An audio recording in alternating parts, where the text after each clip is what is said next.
When you need mealtime inspiration, it's worth shopping Kroger for thousands of appetizing ingredients that inspire countless mouth-watering meals. And no matter what tasty choice you make, you'll enjoy our everyday low prices. Plus, extra ways to save, like digital coupons worth over $600 each week and up to $1 off per gallon at the pump with points. So you can get big flavors and big savings.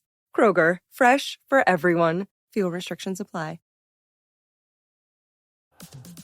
This episode is brought to you by Microsoft Azure. Turn your ideas into reality with an Azure free account. Get everything you need to develop apps across cloud and hybrid environments, scale workloads, create cloud-connected mobile experiences, and so much more. Discover what you can create with popular services free for 12 months. Learn more at azure.com. That's AZURE.com. And sign up for a free account to start building in the cloud today. In the dynamic world of programmatic ad buying, Viant is your ultimate CTV partner. Target with precision. Buy with confidence. Viant empowers you with AI-driven technology that reaches your audience where they engage most, ensuring your message hits home. And the campaign results? Transparent, thanks to Viant's advanced measurement suite. For media buyers who demand the best, Viant delivers. Viant. Elevate your CTV campaign performance.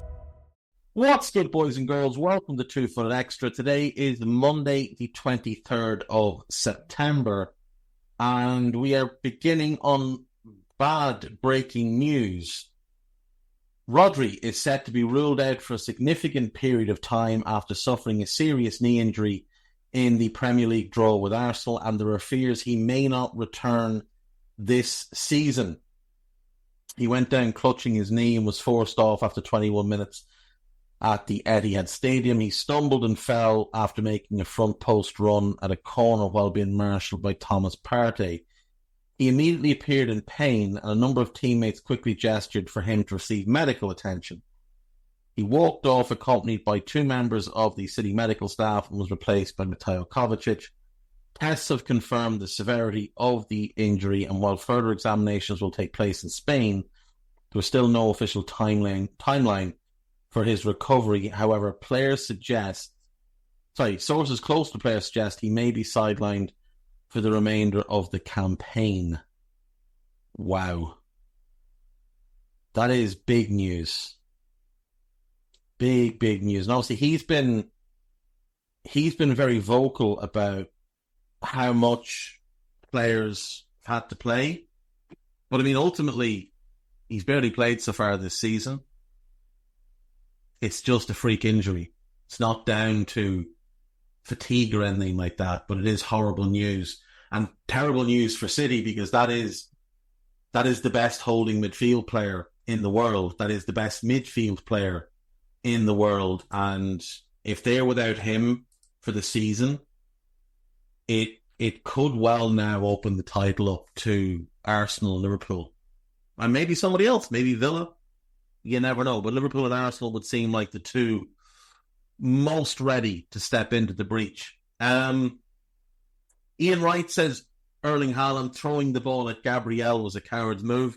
Personally, I thought it was hilarious.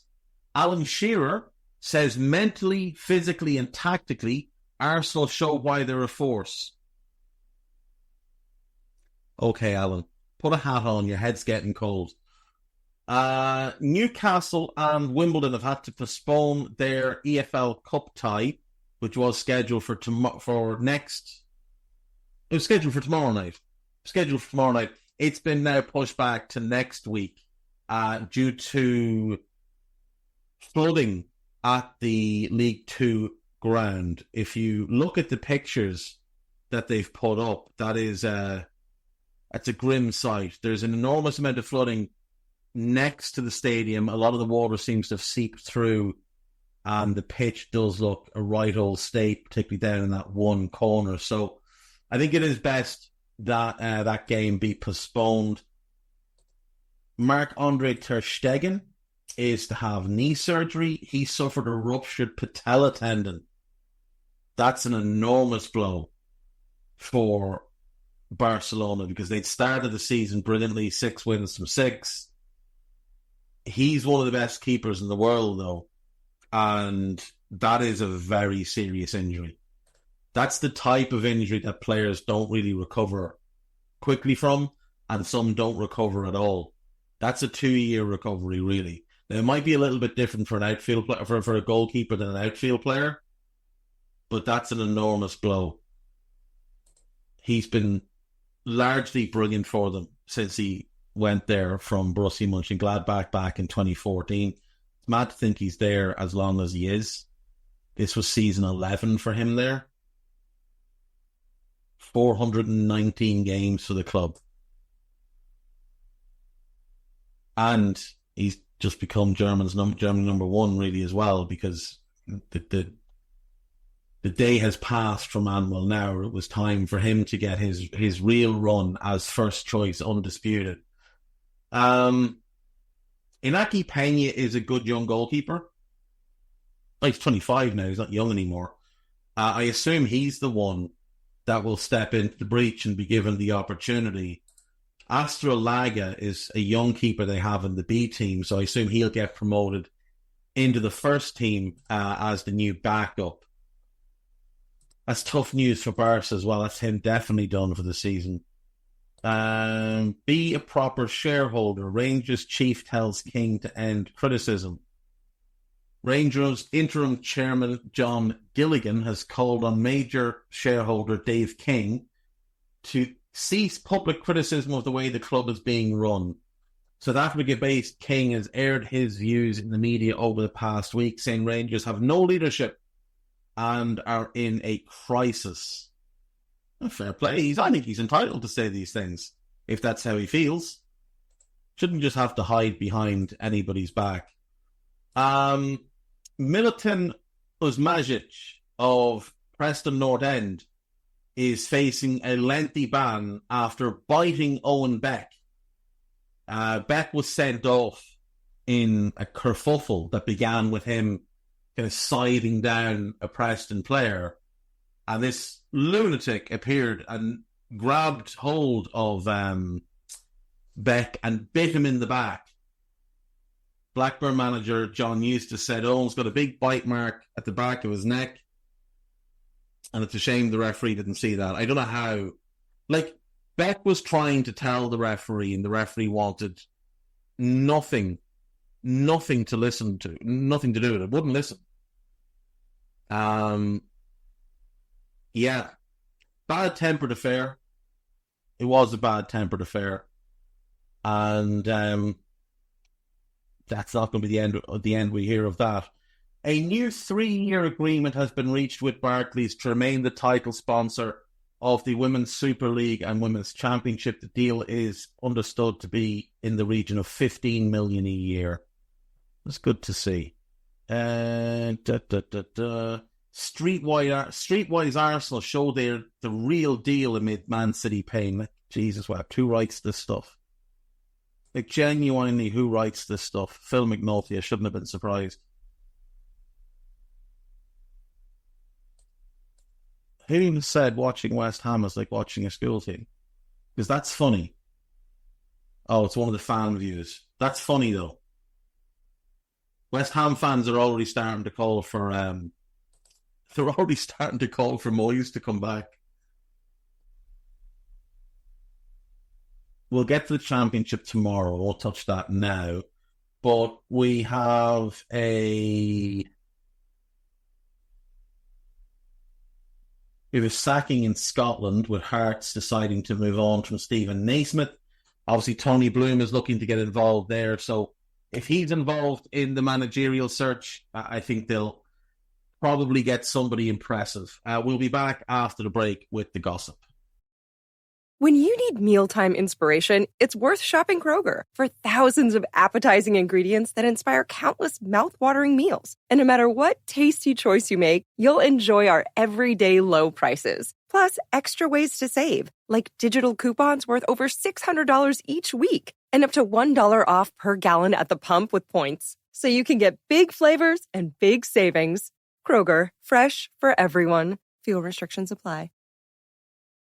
Throw the best birthday party ever that your child will always talk about. Big Air Trampoline Park inside Fieldhouse USA at the Polaris Mall can do just that. Award-winning birthday party packages start at just $300, and all birthday parties include pizza, drinks, a party room with a party host, grip socks, printed invitations, and all 40 attractions at Big Air Trampoline Park. It's a birthday party you and your kids will never forget. Book your party today. Big Air Columbus, where the fun never ends. Visit BigAirUSA.com/Columbus for details.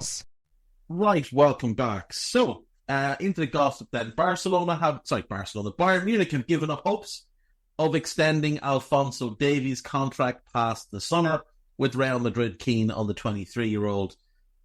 That one is pretty much nailed on. Arsenal and Japan defender Takehiro Tomiyasu has attracted the interest of Napoli and Inter Milan. The Inter one's been going around for a little while. Napoli's interesting. Could definitely see him fitting into an Antonio Conte team. AC Milan boss Paulo Fonseca, whose rivals play Inter Milan on Sunday, says he's not thinking about speculation over his future. Well, they won that game. We'll talk about it more tomorrow. Liverpool boss Arne Slot says the club have moved on from failing to sign Martin Zubimendi. Have they? Have they really? Or will they be going for him again in January? Liverpool are progressing with contract talks over a new deal for Luis Diaz, despite frustrations with his reps in the summer. Yeah, fair.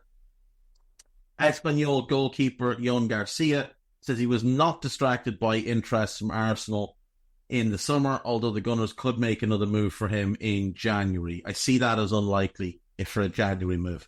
Ryan Cherky is set to sign a new deal at Lyon until 2027. There just wasn't any interest in him in the summer once the Fulham deal disappeared. Paris Saint-Germain have appealed against the decision, which would force them to pay Kylian Mbappe 46 million in withheld salary and bonuses from his time at the club. That deal just gets worse and worse for Paris Saint-Germain every time you think more about it. Newcastle will sack Paul Mitchell before considering parting company with Eddie Howe if tensions between the pair continue. It's Football Insider, so I wouldn't pay much attention to that. Man United are interested in Tyler Dibbling, but the South Coast club Southampton are planning to extend his contract. Now, it's Ben Jacobs and Will Lancaster, so it's two spoofers. Wouldn't pay any attention to anything. Sunderland midfielder Chris Rigg is another youngster on Man United's radar. A lot of clubs are very interested in him. He apparently is a big, big talent. Former Barcelona boss Xavi has received some interesting calls, but is not ready for a return to management as yet. I wonder what club will go for him or will land him. Roma would have been interesting just to see how he does in Serie A, but he might want something that's a bit more ready-made as a contender or even a top 4 team. Don't see any of the top 4 in England changing this season. Maybe City when Pep goes. That could be a spot for him. Curious to see. Back to the gossip then. This is Mondays.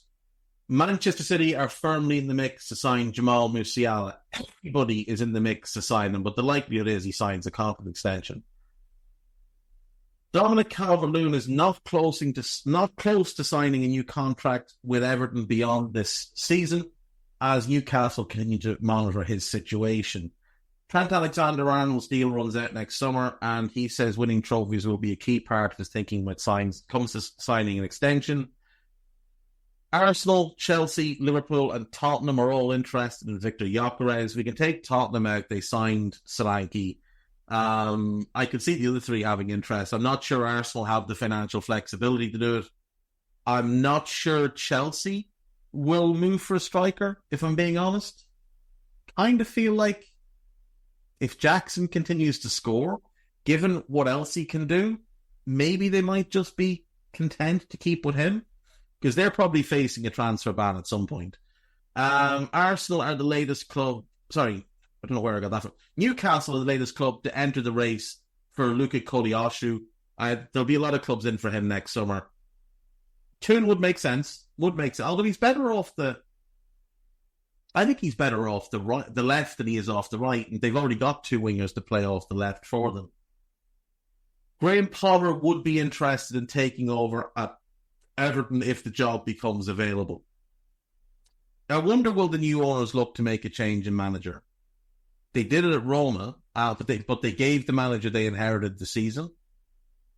So we'll see. We'll see how that goes. Real Madrid are keeping tabs on Castillo Lacaba. Makes sense, he's an outrageously talented defender. Aston Villa, Fulham and Nottingham Forest are monitoring Galatasaray's 24-year-old winger Barış Alper Yilmaz, who's a talented player. Forest, Brighton and Tottenham are interested in fellow Turk Semih Kılıçsoy, who is at Besiktas. And then we have scouts from Manchester United, Newcastle, and Tottenham watched Tyler Dibbling play for Southampton as he scored on Saturday. I think there's probably been every club watching that kid. It's an exclusive from Graham Bailey, so it's trash. Like, Graham Bailey is a spoofer. That's it, folks. That's all I've got for today. I'll see you all tomorrow. Bye-bye. This podcast is part of the Sports Social Podcast Network.